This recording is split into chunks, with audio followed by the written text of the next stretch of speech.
The bodies had been there the whole time. At first, they looked like nothing, just a crumpled pile of clothes abandoned beneath the brush, forgotten, ordinary. But by the time someone realized what they truly were, the illusion of safety in the quiet Seattle suburb of Bellevue had shattered. It was January 3rd, 1997. 4 members of the Wilson family, Bill, Rose, Kimberly, and Julia, were slaughtered in a brutal, calculated massacre that left investigators stunned and a community reeling. The killer was young, too young to drink, too young to vote, but not too young to kill. This wasn't just a murder, it was a performance, cold-blooded, methodical, the work of someone who understood death intimately and wielded it like a tool. And it all started with something almost forgettable, a cold afternoon in a quiet neighborhood park. That winter day was uneventful. The sky hung low, painted in smudged tones of gray. The cold seeped into everything, numbing the edges of the world into stillness. In that stillness, 2 young boys were playing at the edge of a park, running, shouting, doing what children do. One of them stopped. Something off in the brush caught his eye, partially hidden beneath a bed of fallen leaves. Maybe it was nothing, just an old jacket, a sleeping bag? The boys took a closer look. It wasn't much. Maybe someone had dumped some clothes or camping gear. They shrugged and kept playing. But the image stuck with them, and the next day, curiosity pulled them back. What they saw then wasn't ambiguous anymore. It was a human body. The boys bolted home, voices shaking. One of their mothers dialed 911. Minutes later, Bellevue police arrived at the scene. The cold, stiff body lying in the brush was that of a young woman. Bruised, bloodied, a cord wrapped tight around her neck. Her name was Kimberly Wilson. She was 20 years old. She hadn't been missing long. In fact, no one had reported her missing at all. That puzzled police immediately. Kimberly was a bright, energetic college student, ambitious, sociable, and close with her family. There was no known risk factor, no enemies. This wasn't supposed to happen in a place like Bellevue. And that, more than anything, set off alarm bells. Detectives drove to the Wilson home the next morning. It was a quiet, well-kept 2-story tucked in a suburban cul-de-sac. Christmas lights still twinkled across the porch roof. 3 cars sat neatly in the driveway. But the house was dark. No movement, no sound. Detective Jeff Gomes and his team knocked. No response. They circled to the back and saw the sliding glass door slightly ajar. Gomes called out one last time. Still nothing. Guns drawn, the officers entered the house. Inside, it was quiet. Too quiet. A suffocating silence clung to every surface. Upstairs, the air turned heavy with the copper stink of blood. Then came the horror. The master bedroom was a slaughterhouse. Rose Wilson lay in the bed, her face almost unrecognizable from repeated blunt force trauma. Her throat had been slashed so deeply it barely held her head to her body. Blood drenched the sheets and painted the walls. At the foot of the bed was her husband, Bill, bludgeoned, stabbed, lifeless. Just outside the bedroom, their younger daughter, Julia, 17 years old, lay sprawled in the hallway. Her arm was broken, a desperate act of self-defense. Her chest, neck, and face bore multiple stab wounds. She had fought. God, she had tried. Now she too was gone. The Wilson home was officially declared a crime scene. Yellow tape, floodlights, forensics, all of it. Within hours, the bodies were removed. One family wiped out. 4 members dead. And it had started with Kimberly, dumped like trash in a park by someone who police now knew had been welcome in the Wilsons' lives. Kimberly Wilson was, by most accounts, a model student.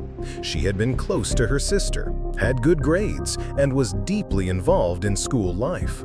But her high school counselor remembered otherwise. There had been tension between Kim and her parents, friction, disagreements that had grown worse toward the end of her senior year.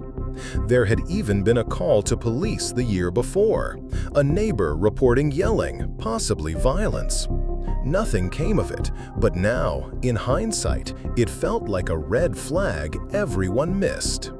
When detectives started digging into Kimberly's social circle, a new layer of the story began to emerge. She was known to hang out late at night with a fringe group of teens who called themselves the Saturday Night Denny's Club. It sounded harmless, teenagers loitering at a diner, drinking coffee, acting edgy. But the more investigators learned, the darker it got. This wasn't just a group of goth kids blowing off steam. They were obsessed with fantasy roleplay, dark themes, death, control, violence. Some members talked about murder constantly, as if it were a joke, a fantasy, or a badge of honor. And 2 names came up over and over again. Alex Barani, David Anderson. Both were 17. Both were calm, smart, detached. And both were about to become the center of one of the most disturbing murder investigations in Washington's history. When police first questioned Baranier and Anderson, both boys were strangely composed. No nervous energy, no visible concern. Alex, in particular, spoke with chilling indifference. He said he and David had spent the night of the murders playing video games. Detectives took note, but didn't believe a word. Because the crime scene had revealed something unmistakable: 2 distinct sets of bloody shoe prints. This wasn't a solo act. When asked about his shoes, Alex presented a pair of brown work shoes, nothing suspicious. But a friend later told police Alex owned another pair, boots with soles that looked eerily similar to the pattern found in the Wilsons' blood-soaked hallway. The video game alibi collapsed quickly. Neighbors said David hadn't been at Alex's house that night. Others had seen the boys walking together late that evening, heading toward the Wilson neighborhood. The noose was tightening. Then, 5 days after his first interview, Alex broke. It didn't take much. No yelling, no deal-making. Alex Baranier simply confessed. No tears, no emotion. He described the murders with the clinical detachment of someone reciting a recipe. He said he had lured Kimberly to the park. They sat, they talked. Then he strangled her with a cord, held it tight until her body went limp, left her under the leaves. But he couldn't shake a thought. What if she had told someone? What if her family knew? That single idea spiraled into a horrifying logic. If there were any loose ends, they needed to be cut. So he armed himself with a baseball bat and a combat knife, slipped into the Wilson home through the back door, and began the massacre. He killed Rose first, then Bill, then Julia. He didn't run, he didn't panic, he looted the house. Then he walked home, calm and satisfied. The most disturbing part? When asked why, Alex shrugged and said he wanted to kill someone. He thought it would be truly phenomenal. Even with Alex's confession, one mystery remained. Who was with him? He refused to name anyone, but detectives already knew.